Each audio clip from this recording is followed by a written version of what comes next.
This is the conversation that many of us are not ready for because it seems like most of us don't understand the real weight of the housing crisis on the general economy and how it affects each one of us directly.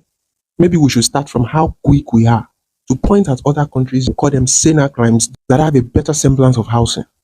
And we point this is what housing looks like in so and so places. But we forget that for those countries that we reference, the citizens take housing matters as important and as necessary as feeding, as basic healthcare, and even as important as life. So you see them from as early as 18, they are already holding their government responsible for housing.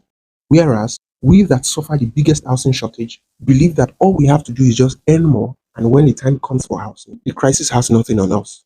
Well, I hope that works for you. But on the bigger picture, this God will do my own attitude towards housing. The reason why our government also does not take it serious.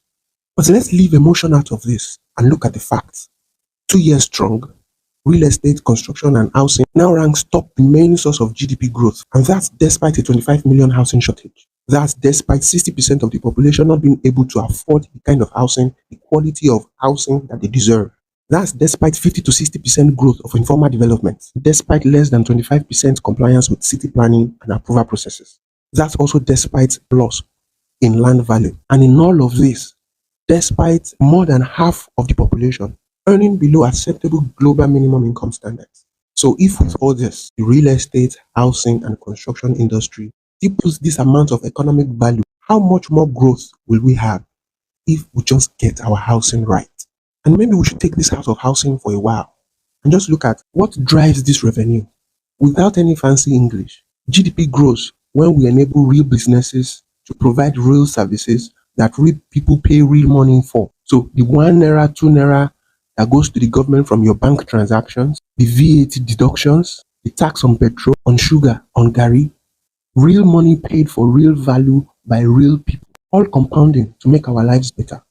So if you understand that housing is more than houses and it's job provision, infrastructure development, that housing also is about loans, credits, and interests, that housing is commerce, it's tax and revenue, that housing is everything that we're missing just because of the lack of it. And imagine how better the situation would be if each one of us demand better responsibility for the government and not just simply hoping that we will make enough to be able to afford the housing that we want. Let's leave this here. And I hope that this spurs you into realizing that this housing crisis involves you too. And that whether you can afford your own housing or not, the pain reaches you too. And I hope this helps.